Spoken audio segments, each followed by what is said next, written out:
Crise ou pas crise de la construction? A priori, pour trancher, rien de plus simple. Un coup d'œil sur les mises en chantier de logements et les permis de construire, pour anticiper l'avenir, doit suffire à se forger une solide première opinion. C'est parfaitement clair, les chiffres ne sont pas bons. L'un comme l'autre sont en baisse depuis 2 ans maintenant, et ce ne sont pas les derniers soubresauts qui modifient l'analyse. Les niveaux sont en outre très médiocres dès lors que l'on allonge l'historique. Avec environ 408 000 logements sortis de terre l'année dernière, le déficit de construction est de 30 000 unités par rapport au dernier pic de 2017, plus de 7%, et de 86 000 vis-à-vis de celui de 2006, plus de 17%. Le diagnostic s'affine en intégrant la construction neuve de bâtiments non résidentiels, hors surface agricole et entrepôts qui génèrent beaucoup de mètres carrés, mais finalement assez peu d'activité pour les entreprises du bâtiment. La tendance est moins prononcée que dans le logement, mais le niveau d'activité est stable, à bas niveau et très loin des sommets d'avant la grande récession. L'image renvoyée est donc celle d'une construction neuve globalement en recul. Côté entretien-amélioration, ce n'est pas là que se fait le cycle du bâtiment.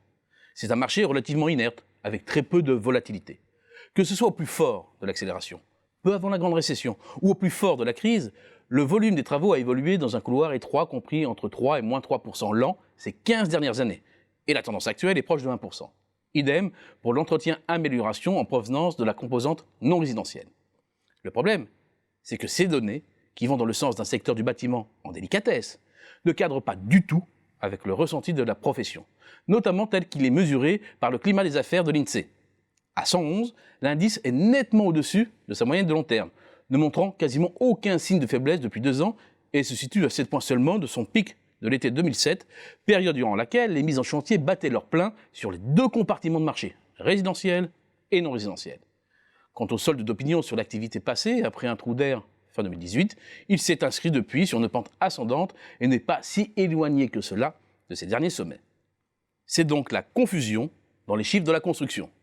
Cela peut venir d'un mauvais thermomètre, indiquant une mauvaise température. Cette hypothèse n'est pas à exclure. Par exemple, une erreur sur le chiffrage des mises en chantier.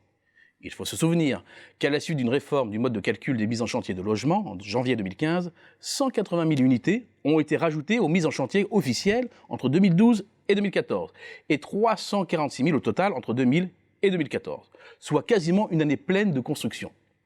Ces corrections de données n'ont pas été effectuées dans le non résidentiel, et une révision à venir pourrait être opérée.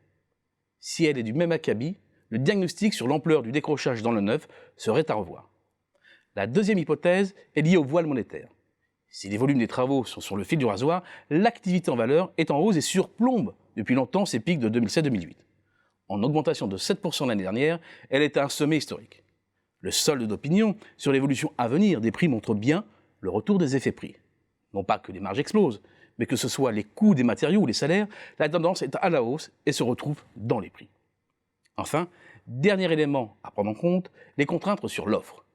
Proche de 92%, le taux d'utilisation des capacités de production se situe nettement au-dessus de sa moyenne de long terme. Dans le même temps, faute de personnel essentiellement, près d'un entrepreneur sur 2 signale toujours des goulots de production, une part bien plus élevée que la moyenne de longue période. Bilan, les retards se sont accumulés et les entrepreneurs ont en réserve de l'activité. D'où ce sentiment de douce euphorie et de déphasage entre les mises en chantier et l'activité réelle. Mais attention, même si le diagnostic sur le non résidentiel neuf est à prendre avec précaution, il y a un indicateur qui doit inquiéter, le stock de logements restant à mettre en chantier. Il est en chute libre depuis début 2018, signe que les réserves s'épuisent vite et que les indicateurs devraient se mettre en cohérence. Résultat, la vraie tendance du bâtiment en 2020 est à une franche décélération de l'activité.